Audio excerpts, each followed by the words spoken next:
Hi, I'm Huni. Are you here to help find the baby Saurians? And I'm Toba. You must be the helpers that we've been waiting for.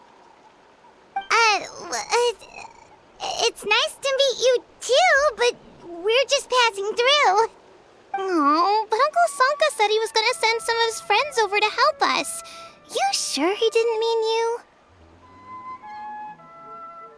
Yeah, sorry. Whatever this is about, it sounds like you've got the wrong end of the stick. Wrong end of the stick? Darn it! We've been tricked, Huni. I should have known that Glasses Guy was a con artist. What are we supposed to do about the baby Saurians now? Time's running out. It's okay, Huni. Don't worry. Why don't you tell us what happened with these baby Saurians, huh? There's been a lot of unrest in the tribe lately, and my dad's Saurian got injured. Her name's Nana, and she has 3 little babies. After what happened to Nana, her babies were so scared that they ran off and hid. I'm really worried about them, so I decided to go look for them. If Nana is your dad's Saurian, why isn't he the one looking for them? My dad's one of the elders, so he's busy getting ready for Turnfire Night. It's a really important ceremony, more important than this, anyway. I'm not supposed to be out here either, but I snuck out without telling him. I didn't think it would take very long, but then that guy we ran into made us tell him loads of stories, and it wasted so much time. Yeah, he was so selfish. He doesn't have a heart. It's all right. Don't let him get to you. We're here now and we'll help you because we care a lot, don't we, Traveler? They should be. I already managed to find their tracks, and it seems like they're hiding on the cliff. Really? Wow! Thank you so much, Mr. Traveler and Miss Paimon. Awesome. You gotta be careful out on the cliffs, though. They're really steep. Even grown-ups have trouble climbing them.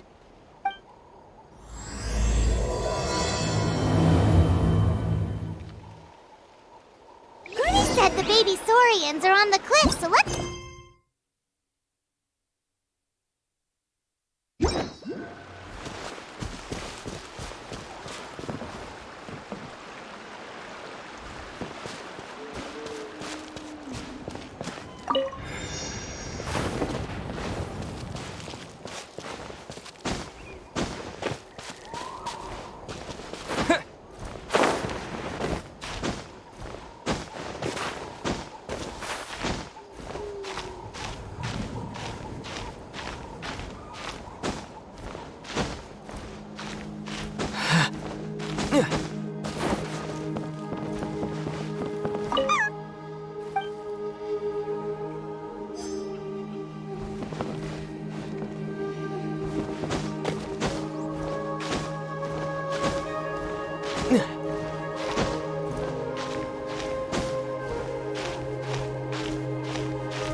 We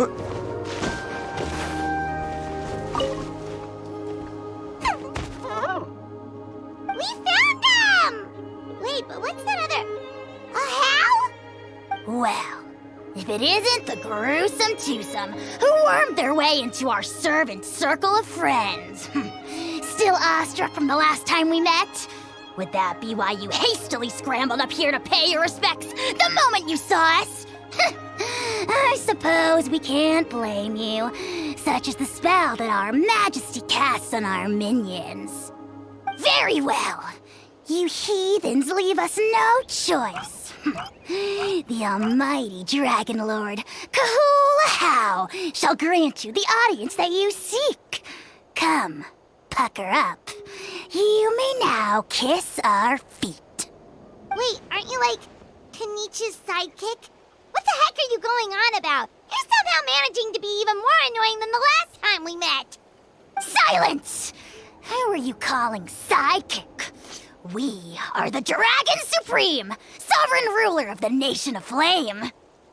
We shall have you know that last time, were it not for Kenichi's earnest pleading on your behalf, you would have received not a single word of mercy. Oh, come on. You talk big, but Kenichi clearly has you under lock and key. That's more like it. If you must know, our humble servant begged us to investigate an abyss incident near Hoytsidlan, and we chose to grant his request. Abyss incident? See this little lizard? Its mother, a medium-sized lizard, came under the influence of abyssal power. In her confusion, she attacked my servant's tribe, then assailed her own offspring. Yikes. So how is she doing now? She was but a lowly bug fighting against the power of the abyss. Naturally, she has departed for the Night Kingdom. Such a fragile creature. Apparently, she ended her struggle by leaping from a cliff. Leaping from a cliff? My dear anemic flying ant, as addled with questions as your head may be, please keep them to yourself and wipe that absurd expression off your face. We are the almighty Dragon Lord K'uhul Ahau, not a wish-granting fountain. Anemic flying ant! Huge! Just you wait. Two can play at the ugly nickname game. We sense a faint abyssal energy. An evil sorcerer must be lurking nearby, but they are well hidden. If you encounter any suspicious outlanders, be sure to give them a robust interrogation. Suspicious outlanders? Wait, are you mocking us? Ha! How dare you cast aspersions on your ruler, heathen! You're just lucky that our servant has such vile taste in friends. Otherwise, we would beat you black and blue, and then purple, then black again! If you're not here to kiss my feet, then get out of my sight. Do not impede the work of the almighty Dragon Lord, K'uhul Ahau! The potty mouth on that guy! Paimon is furious! Still, good to know about the abyss threat, huh? Wasn't expecting that. Let's not get sidetracked.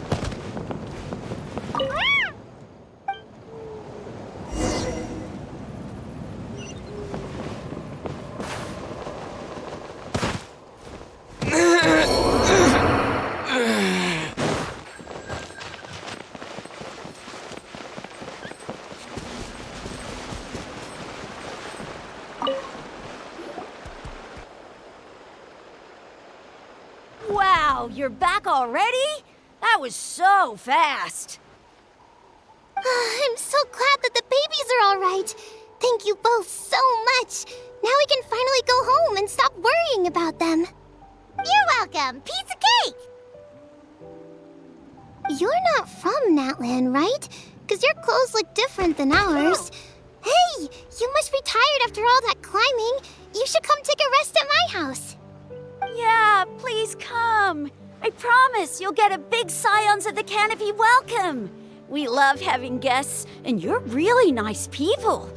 Not like Glasses Guy. By the sound of it, Glasses Guy wasn't from Natlan either, right? Uh-huh. Well, his clothes sure weren't. You know what? Now that I think about it, there was something really fishy about him. Really? Maybe he was the suspicious outlander that Ahau mentioned.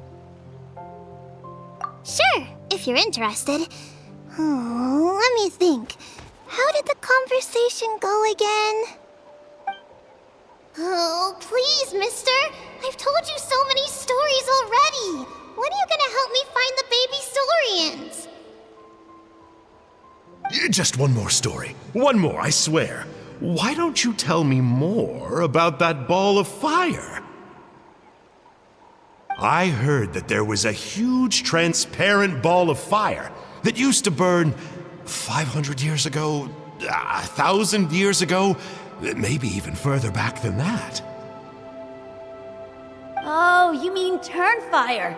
That's where the ancient name Malipo comes from. Oh, wow. So it was the origin of an ancient name. That's impressive. There's a story behind every ancient name. The legend goes that the Turnfire first appeared in the era of the Grand Alliance. It was used by the tyrant Och Khan to rule over Natlan and oppress anyone who opposed him. Turnfire is different from normal fire. If you get set on fire with it, you'll feel horrible burning pain from behind you, but you won't die from it right away. And whatever you do, you mustn't turn back to look at it. Why? What happens if you turn back? As soon as you turn around, poof! You get burned to a crisp. Well, good golly gee. I mean, it's one thing to singe someone's clothes, but burning people alive? That is a big no-no in my book. Right? How nasty is it to burn someone from behind and not even let them turn around to look? Och Khan really was an evil tyrant. Yes, shocking behavior. Now, let me guess. Eventually, a valiant hero came to save the day? That's usually how these stories go. Good guess, Uncle Glasses. Seems like you really know your stuff. The hero was called Yupanqui. He's the ancestor of our tribe. Yupanqui was friends with Och Khan the tyrant, and also Shibalanke, the first Pyro Archon.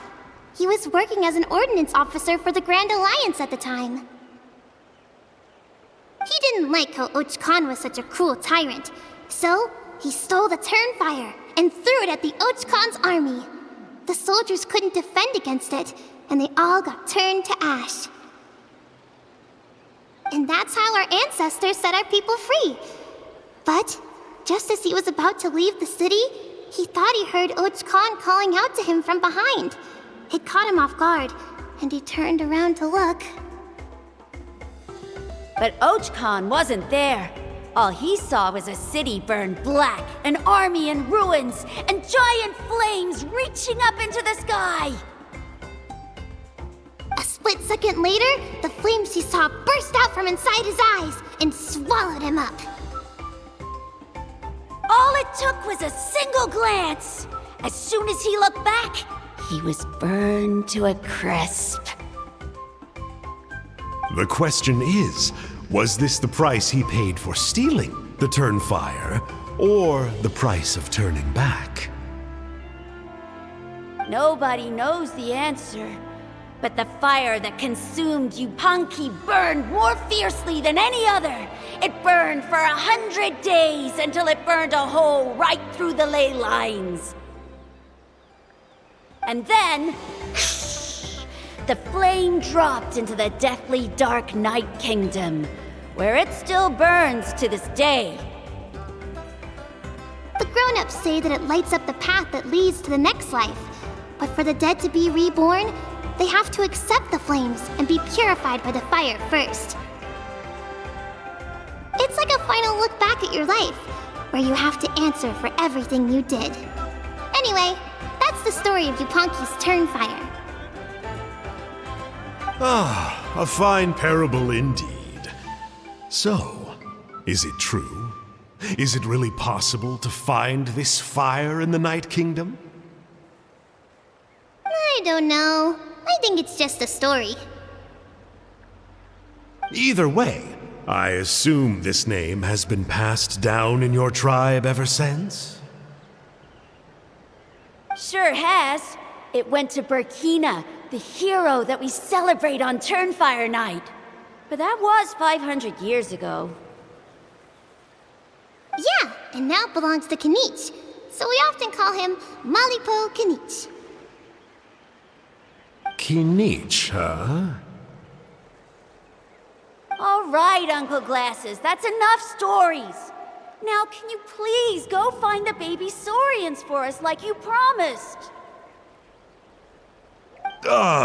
I would, but doesn't the legend of the Turnfire teach us not to look back? Let's not go dredging up the past. Tell me more about this Kinich guy.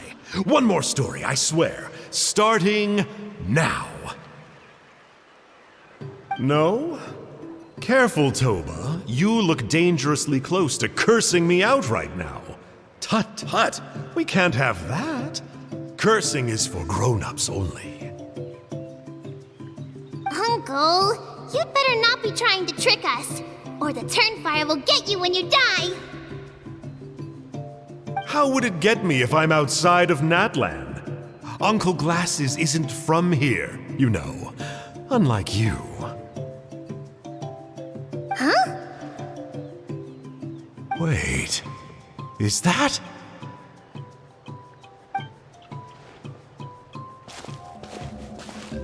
All right, kiddos. I'm a man of my word. 2 of my friends are on their way here, and, yeah, they'll help you out on my behalf. Work them like dogs, okay? That's what they're here for. Don't go easy on them just for my sake. Really? Well, first, can you tell us your name? We met at the foot of this cliff, so beneath the peaks, let's go with Sanka. Seriously? If you don't believe me, turn around and see for yourselves. They're right behind you. Huh? Where? Oh, wait! Uncle Sanka, where did you go? Yeah, definitely a fishy character. It sounds like he was digging for info about the ancient names. Yeah, and not only that, but he betrayed us too. He'll pay for this. All he got out of us was some stories, though. What's the worst that could happen? Traveler, maybe we should go tell Kinich about this. Ahau says he's investigating it, but he's a bit of a loose cannon. We probably shouldn't take him at his word. Huh? You know Kinich? Not very well, but we have met him before, and one time we had a meal together. Aw, man, I'm so jealous. I never even spoken to him. He's so cool.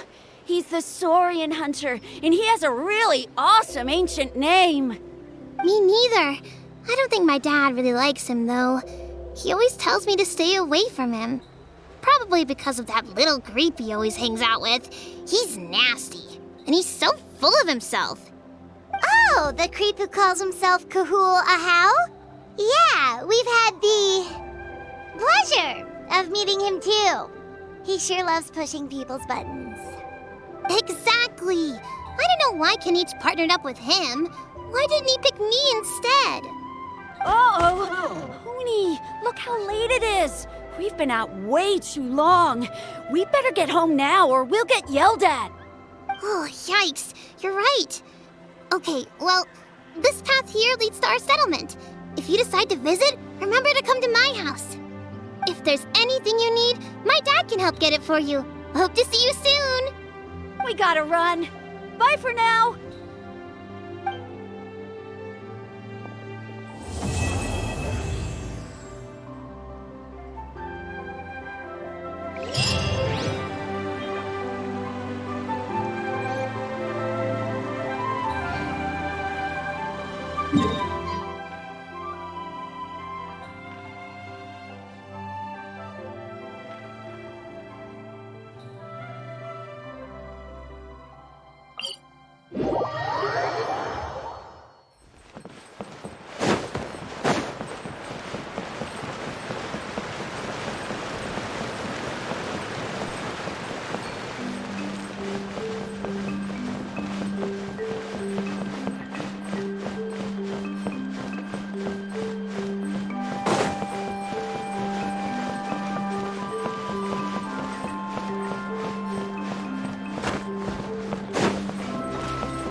what were you thinking, going out by yourself?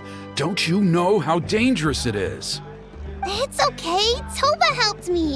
And we met some kind strangers who helped us. And Kind strangers? What made you so sure they were so kind, huh? Oh, I suppose they had kind stranger written on their foreheads? yeah, actually, they did.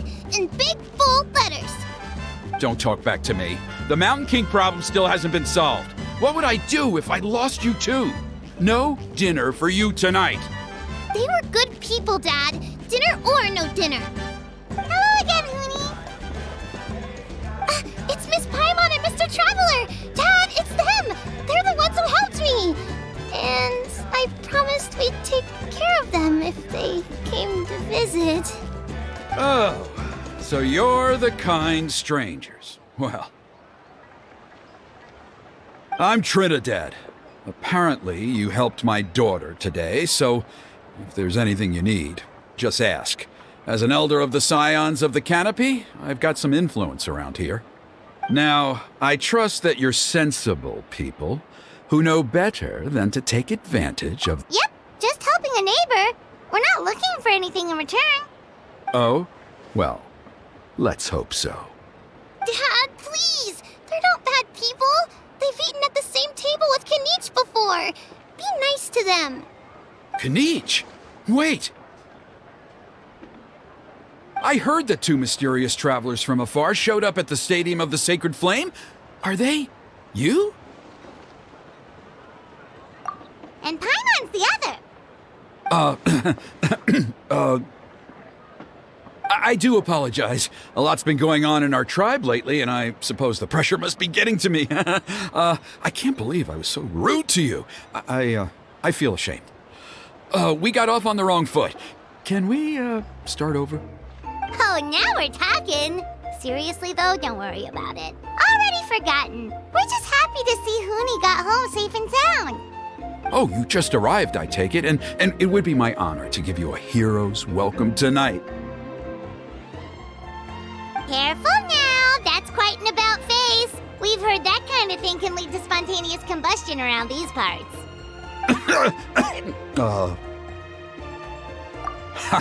My dear traveler, you are very perceptive indeed. Go inside now, Huni. Dad's got some important business to discuss. Okay. Look after Mr. Traveler and Miss Paimon. They're very special guests. Well, we'll hear you out, but we can't make any promises that we'll be able to help.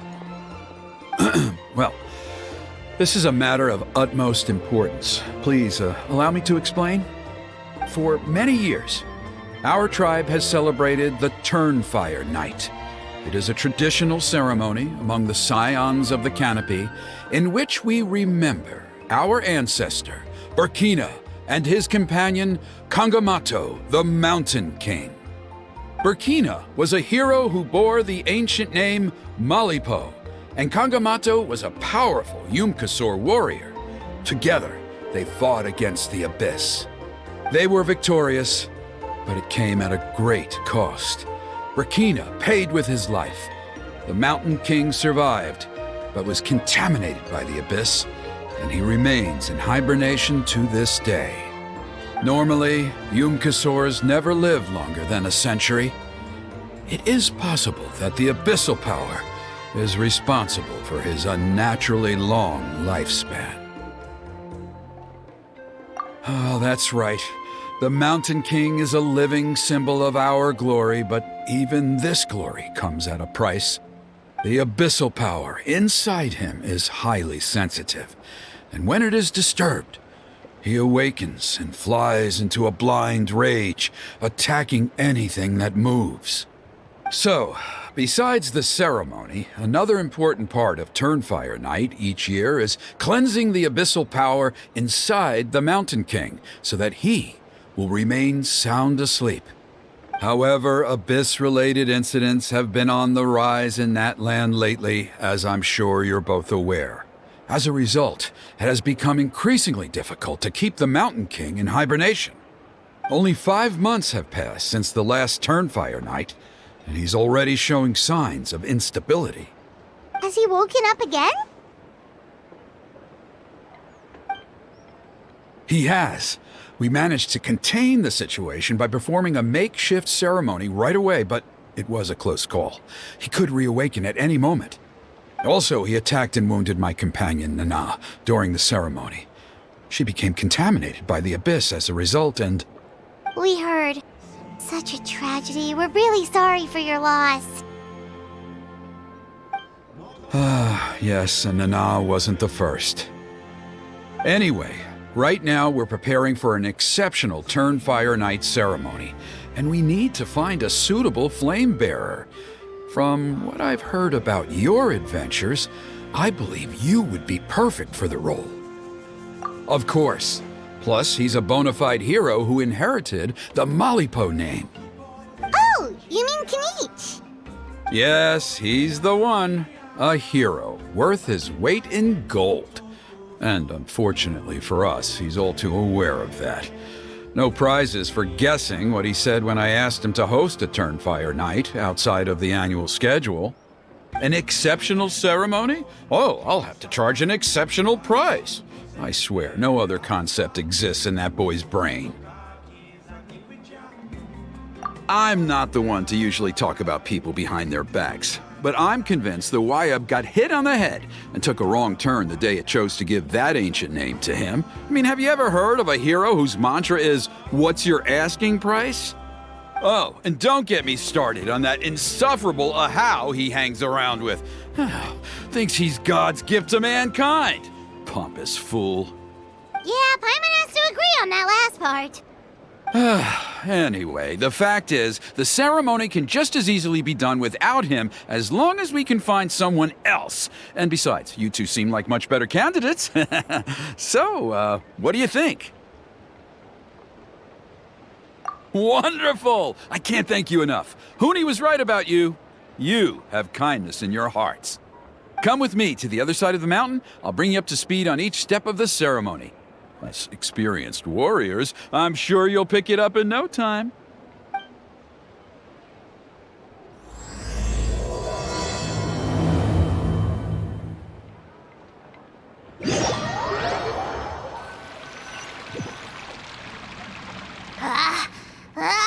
Achoo!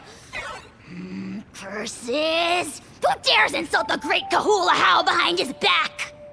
Oh, great K'uhul Ahau, bless you. Shut your filthy mouth, worm of the abyss! Your putrid words defile the air we breathe. You make the almighty Dragon Lord, K'uhul Ahau, sick to the stomach! Speaking as a member of the Abyss Order, that's music to my ears. Exactly the kind of reaction we're going for. But on a personal level, I gotta say, it's pretty hurtful. Ugh, never have we heard such brazen blustering from someone who is inches from death! Up yours, Four Eyes! We spit in your face! Okay, well, that I am at a loss to explain.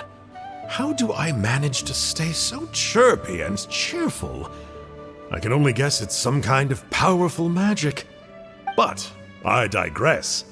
Mr. K'uhul, I admit it, you, sir, are a legendary hunter. Still, the only reason you caught me is that I was reluctant to run away. You see, I'm very interested in the lore of your tribe. Okay. Is that it? Kay? Aren't you intrigued to know what it is about you guys that prompted a visit from the Abyss? It's the extreme sports! The other day, I narrowly avoided getting hit by a very brave soul who just leaped off a cliff. I think you call it bungee jumping? Anyway, I was very impressed. That is what I call embracing the spirit of adventure. Look, I even did a painting inspired by the bravery and freedom of the scions of the canopy. You scum-sucking swine! I swear, if you go bungee jumping, it'll be without a rope! Head first off the tallest cliff, with a band of hunters on your tail, and nowhere left to run, and a bottomless cesspit waiting for you on the ground. You say that, but I get the sense that Mr. K'uhul isn't planning to take my life right now. On top of that, I'm tired of spying on you from afar. So why don't we just negotiate a comfortable operating distance that works for both of us? I've heard that the most important thing in human relationships is to respect each other's boundaries. What do you say, Mr. Kinich? Or you could tell me what it is you're really after. What? And then I'll name my price.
The Abyss contamination is back.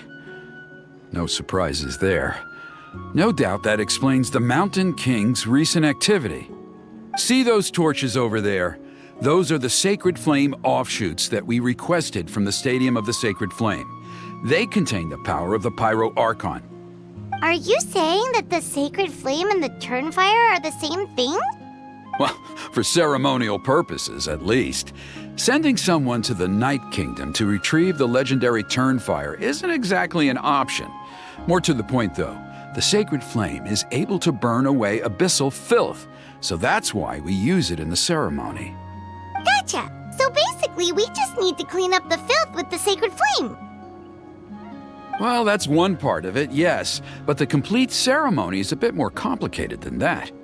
First, the flame bearer must collect a kindling of the sacred flame from the starting point, then use a grappling hook to fly up into the sky and light each of the sacred flame pillars. Then, they must go down into the canyon, all the way into the cave where the Mountain King slumbers, lighting braziers and the final altar along the way. The most skilled flame bearers can accomplish all of this without touching the ground once. As much as I hate to admit it, Kinich is capable of this. Wow! He can do all that flying without ever falling to the ground? Well, of course Paimon can. It'd be much harder for you guys. Well, don't worry. It's not a requirement of the ceremony. You're allowed to touch the ground. The only thing you're not allowed to do is turn back. The flame bearer must always keep moving forward. You can't skip a pillar, then come back to it after lighting the next one. To do so would be to disrespect our ancestors. So, what actually happens if you do turn back? Surely the fires don't just go out. If you're not careful, you might get burned. What about today then? Does the same rule apply? Oh no, Don't worry. Today is just a practice. The order doesn't matter. You just need to take the sacred flame, cleanse the filth, then go light all the braziers. Are you ready? I'll repeat all the key points again. Gather the kindling, cleanse the filth, and light all the braziers. I'll wait for you at the end.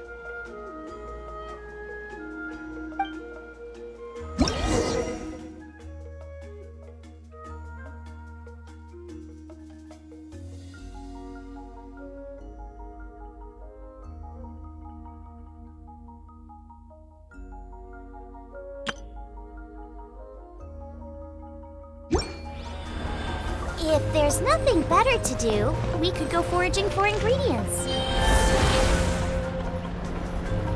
Alright, let's use this kindling to complete our mission.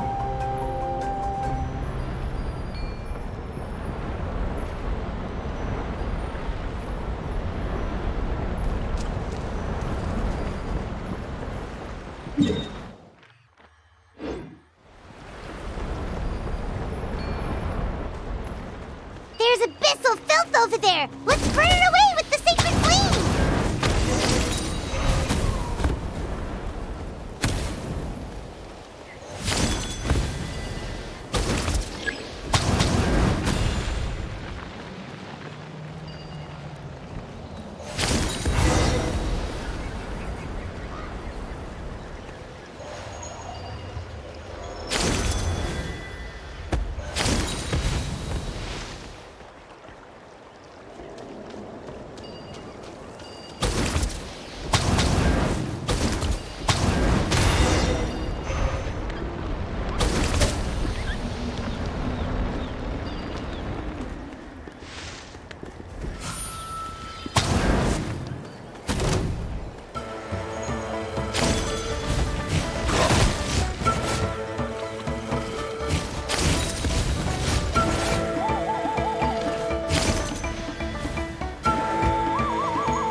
Should be all the braziers. Let's regroup with Trinidad.